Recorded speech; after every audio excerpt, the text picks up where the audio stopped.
ನನ್ನ ನೀವೇನ್ ಅನ್ಕೊಂಡಿದ್ದೀರಾ? ನಿಮಗ್ ಬೇಕಾದಾಗೆಲ್ಲ ಕಿಲಿ ಕೊಟ್ಟು ಆಡ್ಸಕ್ಕೆ ಜಾತ್ರೆಲ್ ಸಿಗೋ ಆಟದ ಗೊಂಬೆ ಅನ್ಕೊಂಡಿದ್ದೀರಾ? ನನಗ್ ಏನೇನೋ ಬೇಕು ಅಂತ ನಾನು ಯಾವತ್ತೂ ಬಯಸಿಲ್ಲ. ಆದ್ರೆ ನನ್ನ ಸೆಲ್ಫ್ ರೆಸ್ಪೆಕ್ಟ್ ಧಕ್ಕೆ ಆದ್ರೆ ನಾನು ಸುಮ್ಮನಿರಲ್ಲ. ಅಲ್ಲ ರಾಧಾ, ಮಾತಾಡ್ಬೇಡಿ ನೀವು. ನಿಮಗಂತೂ ಯಾವ್ದ್ರಲ್ಲೂ ಸೀರಿಯಸ್ನೆಸ್ ಇಲ್ಲ ಅಂದ್ರೆ ನನ್ನನ್ನು ಹಾಗೆ ಅನ್ಕೋಬೇಡಿ. ನಾನೇ ನಿಮ್ ಕೆಲ್ಸದ ಆಳ. ಹುಡುಗಾಟಕ್ಕೂ ಒಂದ್ ಮಿತಿ ಇದೆ.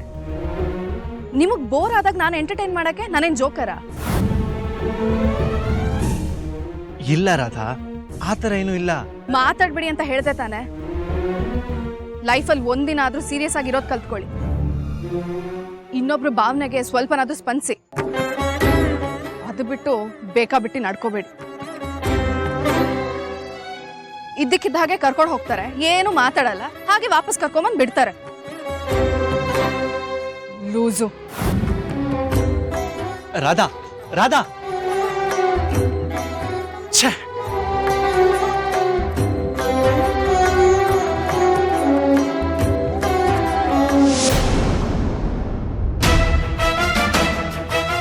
ಇವರಿಬ್ರು ಮದುವೆ ಆಗಿರೋ ಥರ ಡ್ರಾಮಾ ಮಾಡ್ತಿದ್ದಾರೆ ಅನ್ಕೊಂಡ್ರೆ ನಿಜವಾಗ್ಲೂ ಜಗಳ ಆಡ್ತಿದಾರಲ್ಲ. ಏನ್ ನಡೀತಿರ್ಬೋದು?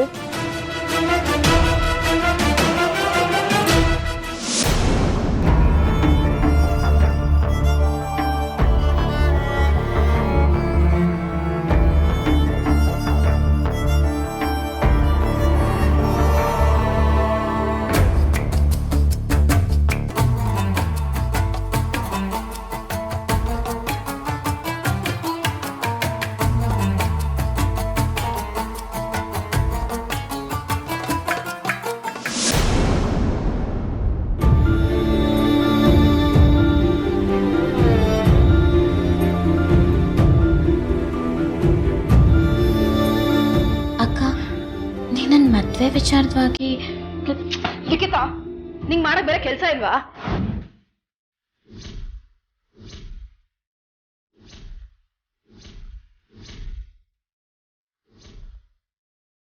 ಯಾವಾಗ್ಲೂ ನಿನ್ ಗೋಳ್ ಕೇಳಿಸ್ಕೊಳ್ಳೋದೆ ನನ್ ಕೆಲಸ ಅನ್ಕೊಂಡಿದ್ಯಾ? ಏನೋ ಸಣ್ಣ ಪುಟ್ಟ ಮನಸ್ತಾಪಕ್ಕೆಲ್ಲ ಮುಖ ಇಷ್ಟು ಚಿಕ್ಕದ್ ಮಾಡ್ಕೊಂಡ್ ಬರ್ತೀಯಲ್ಲ, ನಿನಗ್ ಸ್ವಂತ ಬುದ್ಧಿ ಅನ್ನೋದೇ ಇಲ್ವಾ? ಅಕ್ಕ, ಅದು ಹಾಗ. ಸಾಕ್, ಸುಮ್ನಿರು ಲಿಖಿತಾ. ನನಗೂ ಒಂದು ಲೈಫ್ ಅಂತ ಇದೆ, ಫ್ಯಾಮಿಲಿ ಅಂತ ಇದೆ, ಪರ್ಸನಲ್ ಲೈಫ್ ಅಂತ ಇದೆ. ನಾನು ಅದ್ರ ಬಗ್ಗೆ ಸ್ವಲ್ಪನಾದ್ರೂ ಯೋಚನೆ ಮಾಡಬೇಕು. ಯಾವಾಗ್ಲೂ ಇನ್ನೊಬ್ರು ಜೀವನ ಸರಿ ಮಾಡ್ತಾ ಕೂರೋದೇ ನನ್ನ ಕೆಲಸ ಅಲ್ಲ. ನಾನು ನಿನಗೆ ಇನ್ನೊಬ್ಳು ಆಗ್ಬಿಟ್ನಾ ಅಕ್ಕ? ಲಿಖಿತಾ, ಯಾವಾಗ್ಲೂ ಎಮೋಷನಲ್ ಬ್ಲಾಕ್ ಮೇಲ್ ಮಾಡಕ್ ಬರ್ಬೇಡ. ಏನೇ ಪ್ರಾಬ್ಲಮ್ ಇದ್ರೂ ನನ್ನ ಹತ್ರ ಬರ್ತೀಯಲ್ಲ. ಲವ್ ಮಾಡ್ಬೇಕಾದ್ರೆ ನನ್ನ ಹತ್ರ ಕೇಳ್ಕೊಂಡು ಲವ್ ಮಾಡಿದ್ಯಾ?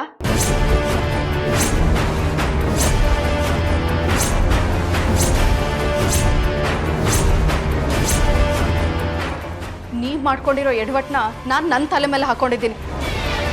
ಇನ್ನು ಏನೇನ್ ಮಾಡ್ಬೇಕು?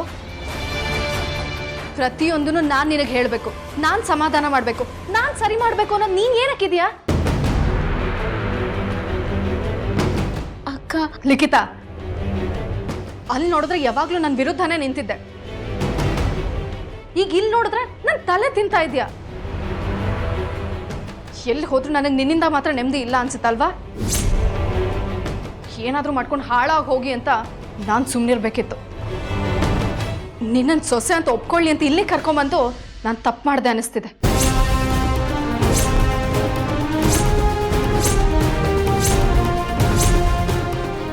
ಅಕ್ಕ, ಏನ್ ಹೇಳ್ತಿದ್ಯಾ?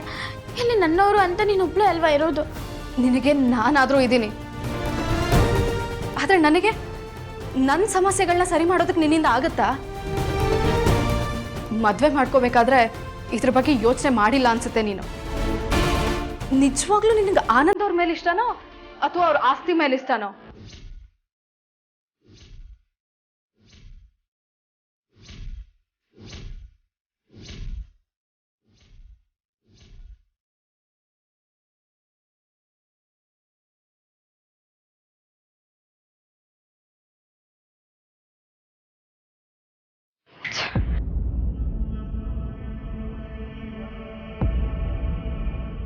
ನನ್ನ ಮನ್ ಸರಿ ಇಲ್ಲ ಅಂತ ಅವಳ ಮೇಲೆ ರೇಗ್ಬಿಟ್ನಲ್ಲ.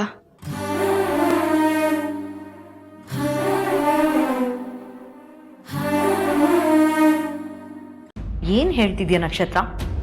ನೀನು ಹೇಳ್ತಿರೋದು ನಿಜನಾ? ಹ್ಞೂ ಮಾಮ್, ನಾನೇ ನೋಡಿದ್ನಲ್ಲ. ಲಿಖಿತಾ, ಅಳ್ತಾ ಇದೆಯಾ? ಏನಾಯ್ತಮ್ಮ?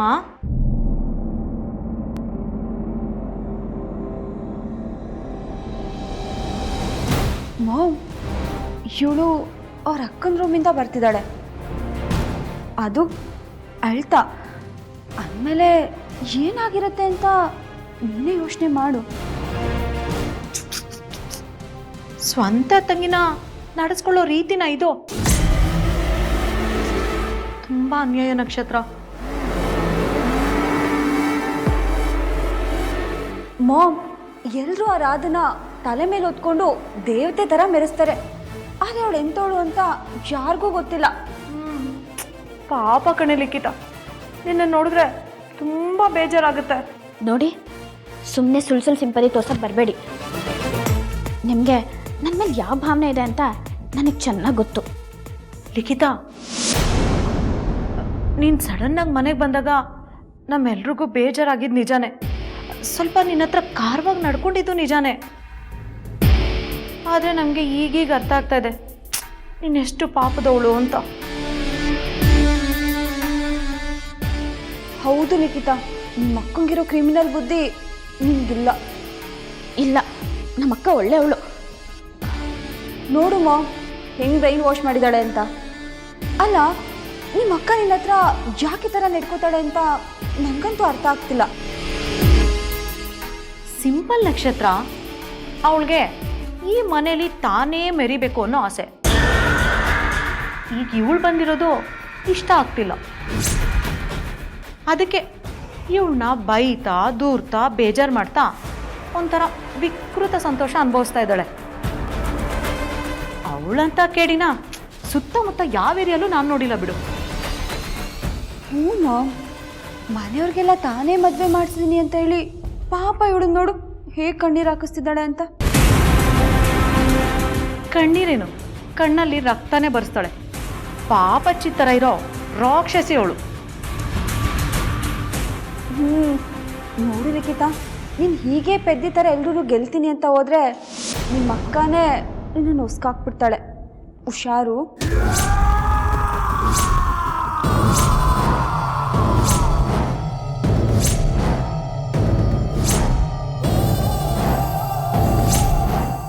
ನೋಡು ಲಿಖಿತ,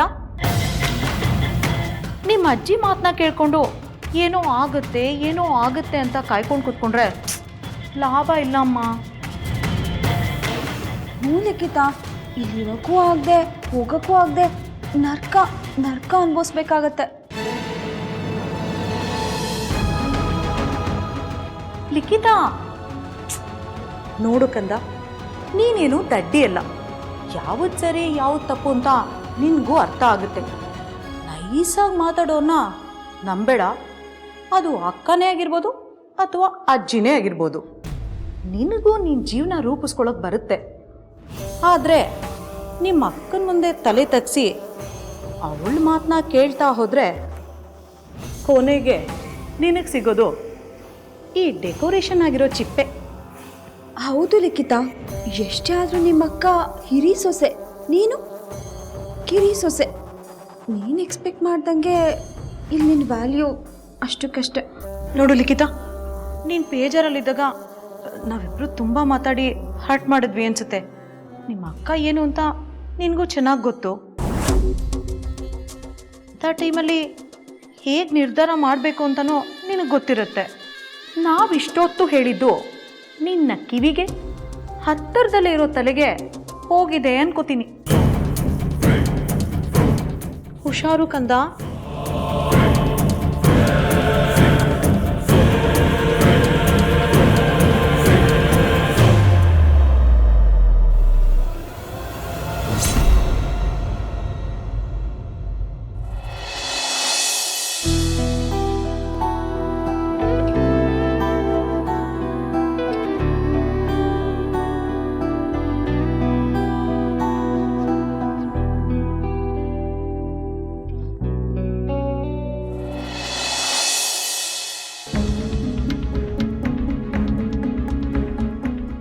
ಅಪ್ಪ ನಾನು ನಮ್ಮದೇ ಇರೋ ದೇವ್ರೆ, ನಾನು ಹುಡ್ಕೊಂಬಂದಿರೋ ದೇವರು ಎಲ್ಲಾದರೂ ಸಿಗಲಿ.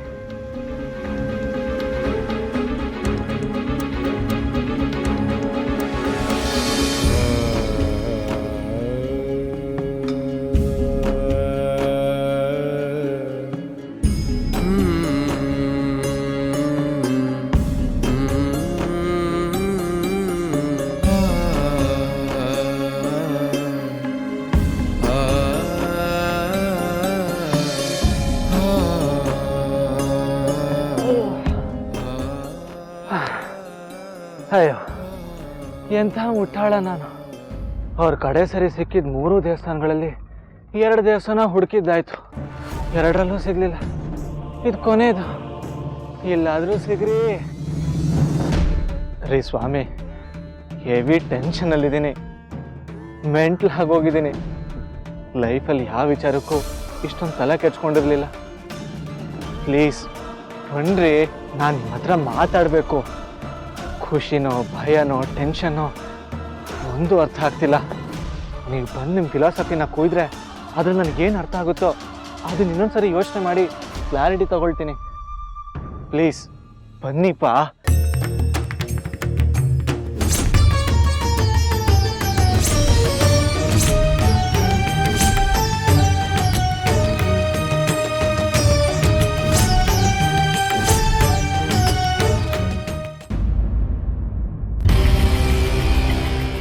ರಾಧಾ, ನಾನು ನಿನ್ನ ಹತ್ರನೇ ಮಾತಾಡೋಣ ಅಂತ ಬರ್ತಿದ್ದೆ. ನೀನು ನೋಡಿದ್ರು ನೋಡದೇ ಇರೋ ಹಾಗೆ ಹೋಗ್ತಿದ್ಯಾ? ಇನ್ನೂ ಎಷ್ಟು ದಿನ ಇಲ್ಲೇ ಇರಬೇಕು ಅಂದ್ಕೊಂಡಿದ್ಯಾ? ನಾನು ಅವತ್ತೇ ಹೇಳದ್ನಲ್ಲ, ಋಣ ಮುಗಿಯೋವರೆಗೂ ನಾನೇ ಆಚೆ ಹೋಗಬೇಕು ಅಂದರೂ ಅದಾಗಲ್ಲ. ಋಣ ಮುಗಿದ ಮೇಲೆ ಇಲ್ಲಿ ಇರ್ತೀನಿ ಅಂದರೂ ಅದಕ್ಕೆ ಅವಕಾಶ ಇರಲ್ಲ. ಶಟಾಪ್, ನಿನ್ನ ಪುರಾಣ ಕೇಳೋದಕ್ಕೆ ಬಂದಿಲ್ಲ ನಾನು. ಮತ್ತೆ ವಾರ್ನಿಂಗ್ ಅಂತ ಹೇಳಬೇಡಿ, ಆ ಪದಕ್ಕೊಂದು ಮರ್ಯಾದೆ ಇದೆ. ನಿನ್ನನ್ನು ಬಿಟ್ಟು ಬೇರೆ ಎಲ್ಲದಕ್ಕೂ ಮರ್ಯಾದೆ ಇದೆ. ನಾಚಿಕೆ ಮಾನ ಮರ್ಯಾದೆ ಲಜ್ಜೆ ಬಿಟ್ಟು ನಿಂತಿರೋದು ನೀನು.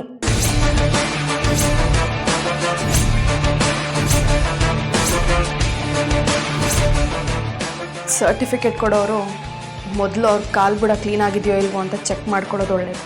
ಹೇ,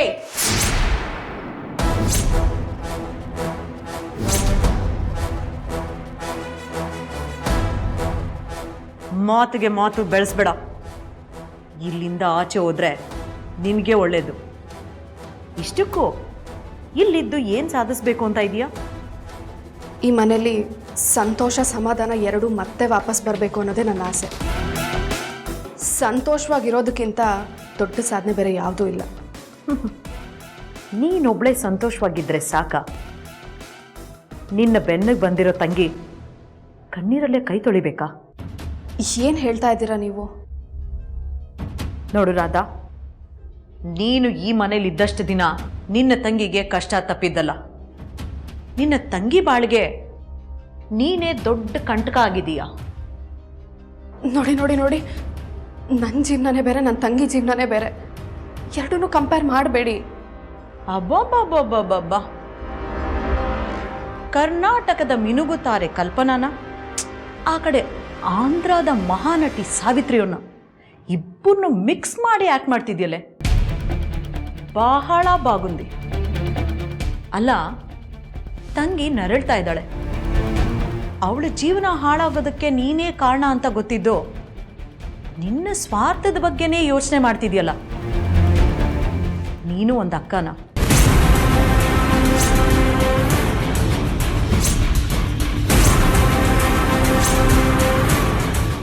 ಅಯ್ಯೋ, ತೀರಾ ದಾರಿ ತಪ್ಪಿದ ಮಗ ಆಗೋಗ್ತಿದ್ದೀನಿ ಅಂತ ಭಯ ಆಗ್ತಾ ಇದೆ.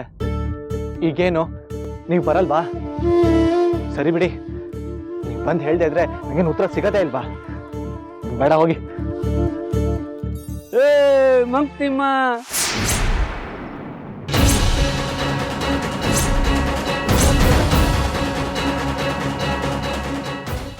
ನೀನು ದಾರಿ ತಪ್ಪಿ ನಡೆದಿದ್ದಲ್ದೆ ಅದೇ ದಾರಿಲಿ ನಿನ್ನ ತಂಗಿನೂ ಕರ್ಕೊಂಡು ಬಂದಿದೀಯಾ. ಫಸ್ಟ್ ಆಫ್ ಆಲ್, ನಿನ್ನನ್ನೇ ಯಾರೂ ಈ ಮನೇಲಿ ಒಪ್ಕೊಂಡಿಲ್ಲ. ಆ ಗ್ಯಾಪಲ್ಲಿ ನಿನ್ನ ತಂಗಿನೂ ಈ ಮನೆಗೆ ಕರ್ಕೊಂಬಂದು ಅವಳ ಜೀವನನೂ ಹಾಳು ಮಾಡಿಬಿಟ್ಟಿಯಲ್ಲ.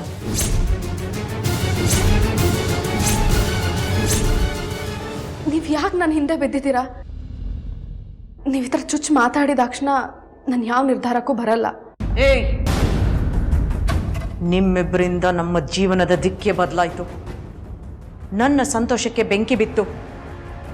ನನ್ನ ಮಗಳ ಕನಸು ನುಚ್ಚು ನೂರಾಯ್ತು. ನನ್ನ ಎಲ್ಲ ನೋವು ನೀನೇ ಡೈರೆಕ್ಟಾಗಿ ಕಾರಣ ಆಗಿರುವಾಗ ನಿನ್ನಿಂದೆ ಬೀಳ್ದೆ ನಿಮ್ಮ ಅಜ್ಜಿಯಿಂದ ನಾ ಬೀಳಲಿ? ನೋಡಿ, ನೀವು ಅನ್ಕೊಂಡ ಹಾಗೆ ಏನೂ ಇಲ್ಲ. ನಿಜ ಹೇಳಬೇಕು ಅಂತ ಶರಾಪ್ರಾದ, ನಿಜ ಹೇಳು ಅಂತ ನನ್ನನ್ನು ಯಾರೂ ಇಲ್ಲಿ ಕೇಳ್ತಾ ಇಲ್ಲ. ನಾನು ಹೇಳ್ತಾ ಇರೋದು, ಮಾತಾಡದೆ ಹೇಗೆ ಒಳಗೆ ಬಂದ್ಯೋ ಹಾಗೆ ಮೊದಲು ಇಲ್ಲಿಂದ ತೊಲಗು ಅಂತ. ಈ ಮನೆ ಇವತ್ತು ಈ ಪರಿಸ್ಥಿತಿಲಿರೋದಕ್ಕೆ ನೀನೇ ಕಾರಣ. ಮನೆಯವರೆಲ್ಲ ಬೇಜಾರು ಮಾಡ್ಕೊಂಡು ಸಪ್ಪಗಿರೋದಕ್ಕೆ ನೀನೇ ಹೊಣೆ. ಸುಂದರವಾದ ಕುಟುಂಬದಲ್ಲಿ ಹುಳಿ ಹಿಂಡಿರೋ ಕೆಟ್ಟ ಹೆಣ್ಣು ನೀನು.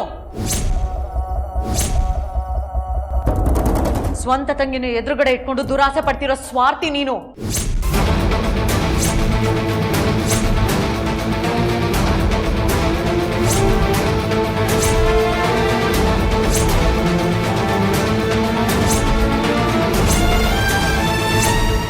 ನಿನ್ನ ಜನ್ಮಕ್ಕೆ ನಾಚಿಕೆ ಆಗ್ಬೇಕು.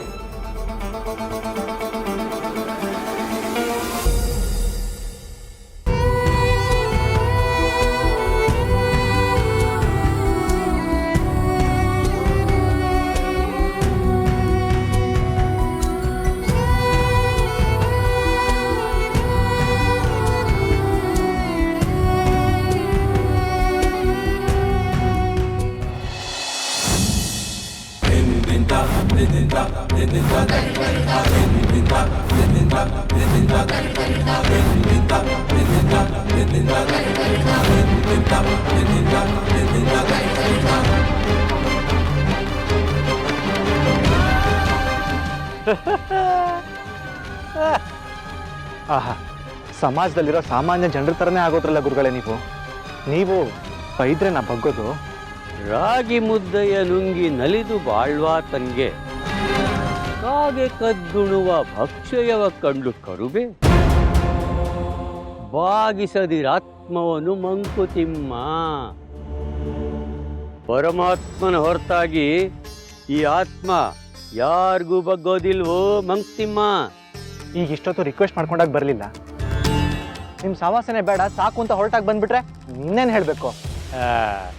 ಎಷ್ಟೇ ಅವಸರ ನಿಂದು? ನಿನಗೆ ಬೇಕು ಅಂದ ತಕ್ಷಣ ಎಲ್ಲ ಸಿಕ್ಬಿಡ್ಬೇಕು ಅಲ್ವಾ? ನೀನು ಅನ್ಕೊಂಡಂಗೆ ಎಲ್ಲ ಆಗ್ಬೇಕು ಅನ್ನೋ ಹಠ ನಿನಗೆ.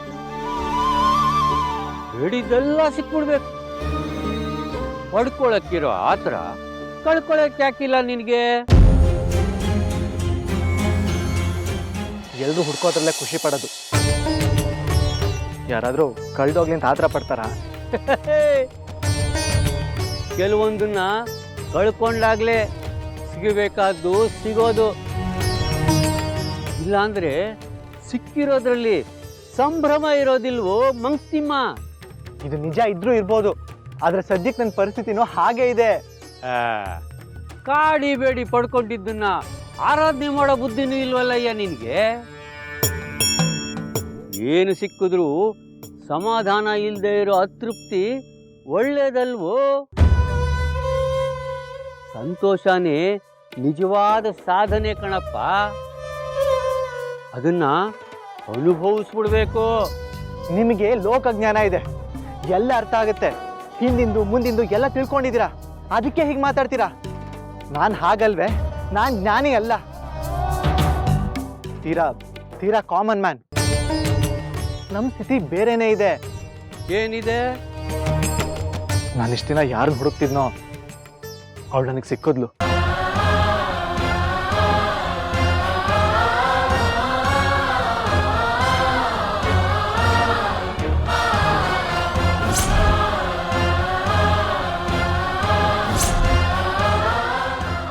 ಸಿಗಬೇಕಾದವಳು ಸಿಗ್ತಾಳೆ, ಹುಡುಕ್ಬೇಡ ಅಂತ ಹೇಳಿದ್ನಲ್ಲ, ಮತ್ತೆ ಯಾಕೆ ಹುಡುಕ್ತಾನೇ ಇದೆಯಾ?